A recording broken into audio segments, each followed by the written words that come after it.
Muy buenas, profesora, mi nombre es Karen Álvarez y a continuación estaré presentando la actividad de sensores moduladores de reactancia variable. Primero empezamos con definir qué es la capacitancia. La capacitancia es la capacidad de un componente o circuito para recoger y almacenar energía en forma de carga eléctrica. Los capacitores son dispositivos que consisten en dos placas de material conductor, generalmente de metal, que se ubican entre un aislador, que también se le conoce como dieléctrico, el cual ayuda a aumentar su capacidad de almacenar. También la capacitancia se define como la relación entre la carga eléctrica de cada conductor y la diferencia de potencial entre ellos, y su unidad es el faradio. A su vez, la capacidad de un condensador es en función de su geometría y de la constante dieléctrica del material utilizado entre las placas, como se ve en la ecuación de abajo. Pero para poder entender cómo funciona esta relación, hay que primero definir lo que es la ley de Gauss. La ley de Gauss. La ley de Gauss nos dice que el flujo del campo eléctrico a través de una superficie cerrada es proporcional a la cantidad de carga encerrada por la superficie, tal y como se muestra en la ecuación. Lo que se hace con la ley de Gauss es conseguir el valor del campo eléctrico para relacionarlo con la diferencia de voltaje, y a su vez, al conseguir la diferencia de voltaje, podremos conseguir cuánto vale el capacitor con su ecuación base. C igual a la carga entre la diferencia de voltaje. Ahora, con esto ya dicho, pasaremos a hacer tres demostraciones utilizando la ley de Gauss para determinar la capacitancia. Condensador de placas paralelas.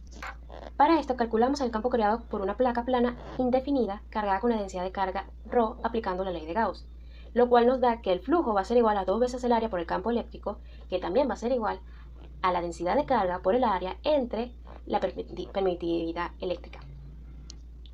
Lo cual, simplificando, nos dice que el campo eléctrico va a ser igual a la densidad de carga sobre 2 veces la permitividad. Y hay que recordar también que la permitividad es lo mismo que decir la carga entre el área. Ahora bien, si tenemos dos placas conductoras paralelas pero cargadas de formas opuestas con las mismas condiciones iniciales de una sola placa, se puede usar la ley de Gauss para calcular el campo eléctrico entre ambas placas, lo cual nos da que el campo eléctrico va a ser igual a la densidad de carga sobre la permitividad, que va a ser igual también al voltaje entre la distancia que separa las placas. Haciendo esto, vamos a despejar y a sustituir valores en la fórmula base de la capacitancia. C es igual a la carga entre la diferencia de voltaje y nos va a dar que es lo mismo decir que para dos placas paralelas la capacitancia va a ser igual al área por la permitividad entre la distancia que separa las placas. Condensador esférico.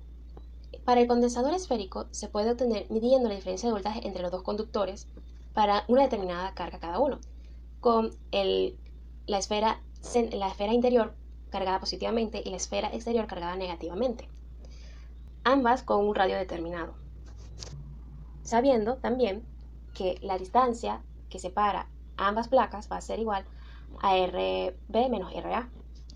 Ahora bien, hacemos lo mismo que el anterior, buscamos cuánto vale el campo eléctrico haciendo la integral de la superficie de la esfera, el cual es un círculo. Despejamos cuánto vale el campo eléctrico, hacemos la integral de la diferencia de voltaje para conseguir cuánto es la diferencia de voltaje, y esa diferencia de voltaje se sustituye en la fórmula de capacitancia, dando que para un condensador esférico la capacitancia va a ser igual a 4pi por la permitividad entre la distancia que separa las placas. Para el condensador cilíndrico, el mismo caso. Conseguimos cuánto vale la integral cerrada, que en este caso va a ser el campo eléctrico, por 2 veces pi por el radio que separa los cilindros por el largo del cilindro. Lo igualamos según la ley de Gauss, donde la integral cerrada es igual a la carga entre la permeabilidad. Despejamos el campo lo integramos en el diferencial de voltaje y esa diferencia de voltaje se coloca en la ecuación básica de capacitancia, dando como resultado la ecuación de abajo. Ahora bien, toca hablar sobre los tipos de sensores que se encuentran disponibles en un smartphone.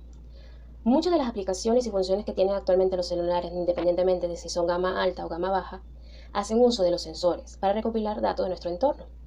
Entre ellos encontramos lo siguiente: el acelerómetro, el magnetómetro, el giroscopio, sensor de proximidad, sensor de luz, termómetro, el barómetro, el podómetro. El acelerómetro permite la rotación automática de la pantalla. El magnetómetro sirve como brújula y automatiza el bloqueo de pantalla. Más adelante hablaremos un poco en detalle de este. El giroscopio verifica la orientación de la pantalla. La proximidad bloquea al dispositivo al acercarlo con algo. El sensor de luz ajusta el brillo del display. El termómetro cuantifica la temperatura interior del dispositivo. El barómetro mide la presión ambiental, calcula la altura y ayuda al procesamiento de GPS. El podómetro, no muchos teléfonos lo tienen, pero cuenta los pasos que da el usuario. También tenemos el pulsómetro, sensores de huellas digitales, lector de iris, sensor de espectro de color, sensor infrarrojo, sensor gestor. El pulsómetro monitorea los latidos cardíacos mediante analogía infrarroja. El sensor de huellas dactilares sirve para desbloquear la pantalla sin código, haciendo un registro de las huellas dactilares de la persona. El lector de iris trabaja de forma similar a la de huellas dactilares, simplemente que en vez de guardar las huellas, guarda el contorno del iris. El sensor de espectro de color se usa para el ajuste del color y brillo para las cámaras de los teléfonos de gama alta. El sensor infrarrojo sirve como un control remoto para los dispositivos en caso de que no tengamos control a la mano. Y el sensor gestor controla el dispositivo sin tocarlo mediante unos gestos ya pregrabados en el teléfono por el usuario. Ahora, de los sensores ya nombrados, los que cuentan como sensores de reactancia variables son la del lector de huella digital, sensor de pantalla táctil, lector de iris, giroscopio, acelerómetro, el podómetro, el barómetro y el magnetómetro. El magnetómetro es un sensor muy interesante, como lo veremos a continuación. El magnetómetro o sensor Hall es un sensor de reactancia variable del tipo electromagnético que funciona bajo el principio del efecto Hall, el cual registra la fuerza y dirección de una señal magnética. Dentro de un smartphone, este sensor trabaja de forma similar a una brújula, donde los campos magnéticos también interactúan con el sensor, pero lo hacen en un plano de 3 ejes de coordenadas, X, Y y Z. Esto es muy útil ya que logra situar el teléfono en el espacio para que así se pueda calcular mejor la posición cuando colabora con los restos de sensores de movimiento, el acelerómetro y el giroscopio, y en algunos casos es muy útil para la geolocalización por GPS. A través del magnetómetro circula una corriente constante que carece de fluctuaciones de salida si no hay campos magnéticos que la afecten. Cuando este flujo de corriente se ve influenciado por el magnetismo, como el campo magnético natural de la Tierra o el de algunos metales, provoca fluctuaciones que varían el voltaje de salida. Por lo que solo hay que calcular las variaciones sobre los 3 ejes del espacio para conocer hacia dónde apunta el teléfono y el plano de inclinación, como sería con una brújula común y corriente. A continuación vemos cómo se ve en la vida real un magnetómetro comercial, el cual en los teléfonos se está soldada en la placa base. Su tamaño, como se puede ver, es muy pequeño, por lo cual es un componente electrónico que puede ser fácilmente implementado en otros dispositivos que lo requieran, como lo son los relojes inteligentes. Ahora, algunos ejemplos de funcionamiento. El teléfono celular o smartphone puede hacer uso de este sensor como brújula digital, ya que detecta el polo norte geográfico del planeta y es muy empleada para la calibración de coordenadas en conjunto del GPS. Esto se puede apreciar fácilmente cuando un usuario camina con la aplicación Google Maps a la mano hacia su destino. Esto lo que permite es saber hacia dónde se dirige y compararlo con la posición actual del usuario y hacia qué dirección está viendo. Para el bloqueo de pantalla automático. A esta función se utiliza más que todo con fundas inteligentes, las cuales bloquean automáticamente los celulares o tablets cuando éstas se cierran, lo cual automatiza el proceso de encendido y apagado del dispositivo, ya que no hace falta tocar ningún botón, tal como se puede ver en la imagen. O sea, hay un imán de parlante, el cual se acerca al teléfono que está visiblemente encendido, y al momento de acercar el imán, el dispositivo bloquea la pantalla.